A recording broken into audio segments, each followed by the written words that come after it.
Very good afternoon, Yvonne, and thank you so much for joining us. Thank you for having me, Lucia. Of course. Let's just start off. Congratulations on your appointment. Let's just get a bit of a background, on who Yvonne Mooka is, where you, have been in terms of this very industry that you find yourself having been appointed director in. Yes, thank you. Yvonne Mooka is a journalist by profession and specifically a social justice journalist. I worked for the Medic Sun and Botswana Guardian from 2010 until 2020, and then I joined the BBC Africa, the New York Times, and Reporters Without Borders. So in May, I got an offer with this newly formed board to be their spokesperson. Right, Pan-Africa Tourism Board. Let's talk a bit about, the Pan-African Tourism Board. What really is its mandate? Let's just understand what it's mandated to do. Yeah, we just exist to unify African tourism organizations and just the sector for people to know that we are Africa, we are beautiful. Africa's got amazing landscapes. Pacha, makadi. I mean, come to Botswana, you talk about the Okavango Delta, the beauty of that. So we want to tell the African story. We want to ensure that, other narratives that are contrary to who we are, we dismantle that. And then we just tell people who we are. We want to own our narrative. We also want to showcase our beauty as Africa, because we've got these magnificent savannas and, go to Mauritius. Who doesn't want to go to Mauritius? Right. Go to Egypt. Who doesn't want to go to Egypt? Morocco. Africa is beautiful. And only us Africans can tell our stories better. We also work across borders to promote sustainable travel, support regional collaboration, and unlock the continent's full tourism potential. We just want to know Africans to know that we are beautiful, like I said, and we want to unite in this. I know people that say, I don't have a passport because, here we are okay. We've got deltas, we've got rivers, we've got lakes. But once you get that thing and then you go to another country, African country, and then you get to explore and just enjoy the beauty of that country. That's where we exist. We just want to know that collaborations can grow our African tourism. Right. And speaking directly to Pan-Africanism, for a while now, we've developed this newly found passion to, tell our story as Africans. And what better way than through our landscapes? I mean, our landscapes are closely tied to our culture. Correct. And so I'm very excited to see what the board is going to do and what you are going to do with the board as well. What does this, this new appointment, mean for young women, bringing it back home here in Botswana and the youth as well? There's a sense of purpose. We've got a continent to build. As a woman passionate about Africa, I am a Pan-African internationalist. But this means that before an internationalist, I'm a Pan-African woman. So look at, just go around the roads. You'll see our mothers, craft. Our mothers are crafting, those bees, it's always women. And young people have also found a niche in tourism. So for the sector to reject them, it means that we haven't really done things well. So this board wants to ensure that we promote women and youth in tourism sector. We are going to train them. We're going to build capacity around them. For youth, we are going to build opportunities for internships and possibly job creation, and also to increase the spirit of entrepreneurship. Right. I'd like for us to dive a bit more deeper into the situation here in Botswana as it relates to, tourism. How have we been doing in terms of taking our culture, out there and owning our own story, owning our narrative, owning, the beautiful landscapes and beautiful lands that we have here in Botswana, and, actually, generating something that is sustainable for young people, for the young generation that is coming up? The media has got a lot of job to do. We haven't really told the story of women and youth in tourism for the longest time, or maybe we even neglected them. I was reading somewhere that men actually form a larger percentage when it comes to tourism. So as women journalists, and myself as a journalist, I want to ensure that women are given a narrative, they're given a mic to speak out about their businesses, and youth also. However, this does not mean that we are going to exclude men. We want to build an inclusive sector. In Botswana, for example, I mean, I was in Khansi not too long ago. We visited a few places where they do tourism, and then Maung also. I could see a lot of women on the streets selling and beadwork and makabe and, you know, I think for the longest time, there was no promotion, you know.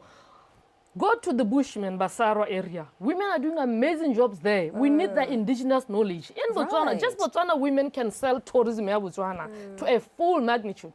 Right, right. And on that note, you know, we'd just like to get to understand how you're going to use your appointment as director, you know, of Media Without Borders with the Pan-Africa Tourism Board to, you know, highlight that and fill in that gap that, you know, we've been speaking of. Yeah. Okay, one of my roles is just to ensure that there's strategic media engagement. You know, where I'll be leading the communication efforts of the board through positive and accurate and engaging media narratives. I think this one is straightforward. But when it comes to women, we want to promote media access and participation for women in youth and youth in storytelling and communication spaces. You know, let them speak about their works. Let them speak about who they are. Away from organizations, I learned something in human interest journalism. Where you just sit down, Uli Lucia Jan, and then you let Lucia tell her story. Right. How did I become a woman in tourism? Let us celebrate them. Let us magnify their stories. Let us ensure that they also gain visibility. And if it is possible, not even if let us ensure that they're also funded. Right. Let women and youth initiatives in tourism be funded. You know, like we need equal, we need inclusive funding initiatives and strategies. You spoke of funding, you spoke of, you know, giving women that platform, you know, to thrive, right? And access to media. There are, you know, quite a few barriers that over the years we've heard of within or we have experienced as a woman in the media space. You know, there are many challenges like that notion or mentality that men can be the only ones to lead in this industry, and that when a woman steps in, maybe there are a few challenges or skepticism that they experience. How are you going to, you know, break such barriers and break such, you know, cultures, for lack of a better word, that have been set within the media space as it relates to women? You know, we are led by a wonderful woman. Her name is Miriam Lesbian. She's the visionary behind Pan-Africa Tourism Board, and an amazing entrepreneur. And, you know, so far we have representation in 29 countries in Africa. Wow. You know, I believe that where there's a woman, there's vision, there's direction, and there's also progress. You know, there's a lot of beauty. So I believe that women, gone are the days where women were seen as the second-class cities. No. We have to lead in the front lines. And we don't have to sit back and say, Nake Mosadi, I can't do it. No. We can. As women, we can. Women in tourism can thrive. Women just anywhere. Right. I was a journalist in Botswana, and I won so many awards under my tiny belt. As a female journalist. And I wasn't just a journalist who do, you know, insignificant bits, you know.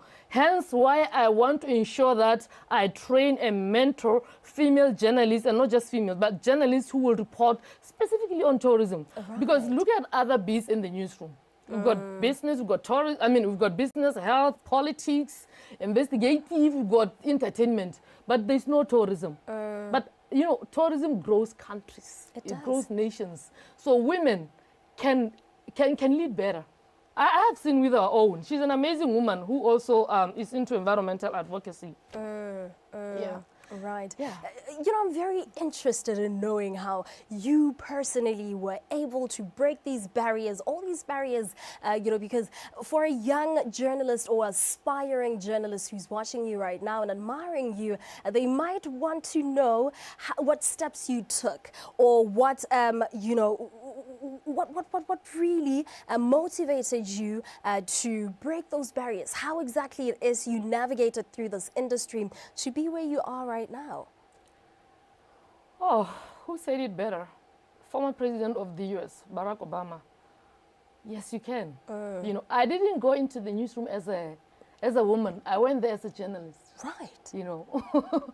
So patriarchy is just a men's thing. I'm not going to allow anyone, not even myself, to say, you know, I can't do it because I'm a woman.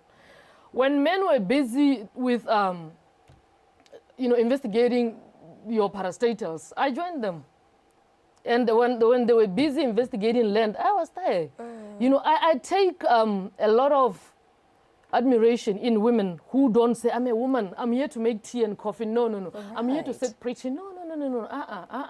I went to school, I studied journalism, I did so well, and I believed I could, and here I am. So any woman who wants to thrive in their career, be it journalism or law or anything else, you know, it's just a mindset thing. Believe in yourself, cliched as it may sound. Just believe in yourself. Right. And don't let the perceptions or the systems of wherever limit you. Dismantle all those systems. Believe in yourself.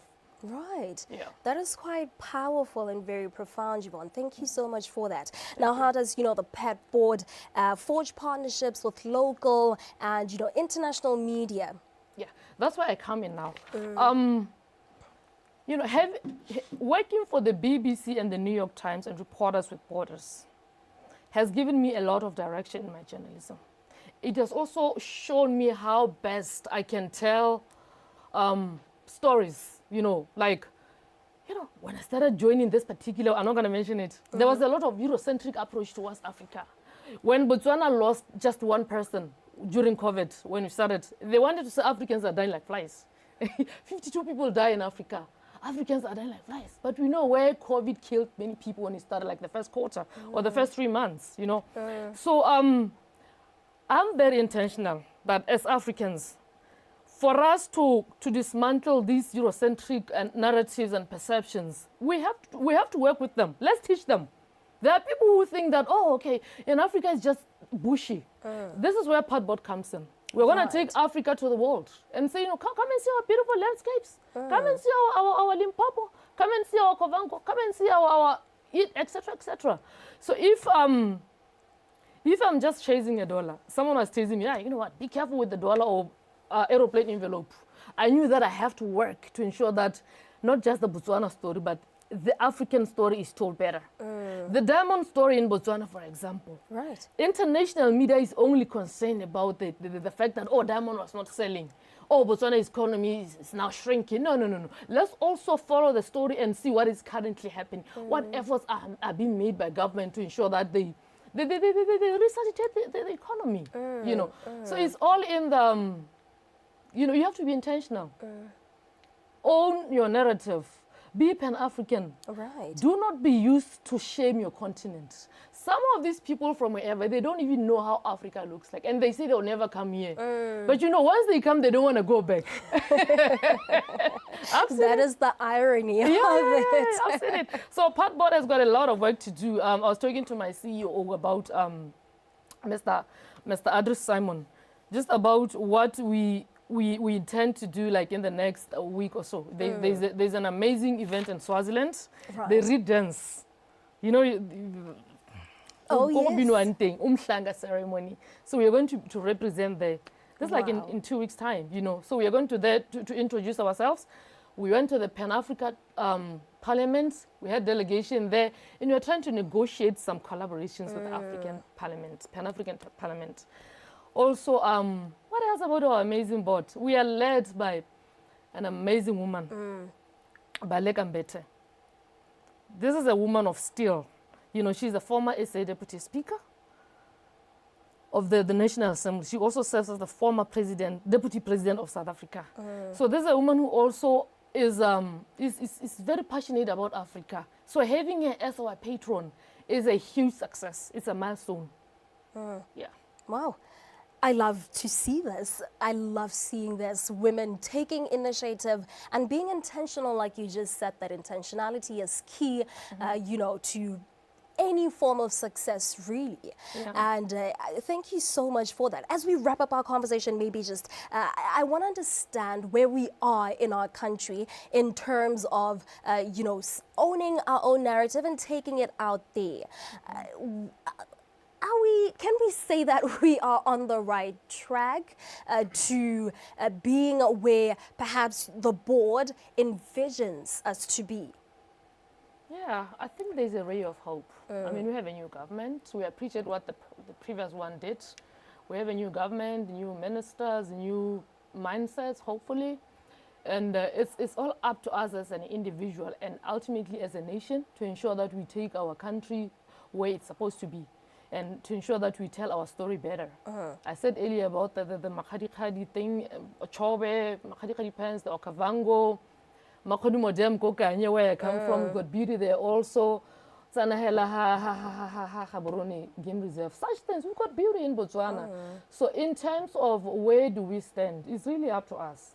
You know, let's ensure, social media especially, young people are so much into social media. Let's represent Botswana well on social media. You know, let's ensure that we become progressive in our debates.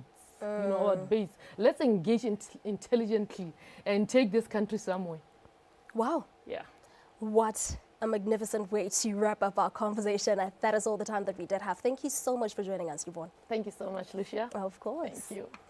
All right, there we have it. That was Ms. Yvonne Mooka, the Director of Media Without Borders by the Pan-Africa Tourism Board. That's the PATBOARD.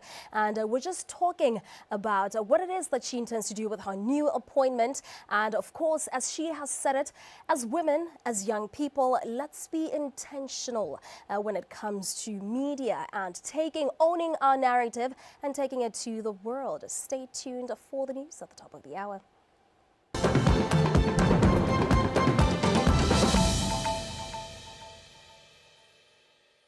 Labour bill which has just been passed. So this bill is going to affect a lot of things in the business sector. It's going to affect the current policies that people have. So why we call them is to discuss the bill further, see how it affects their organization, and inform them on how to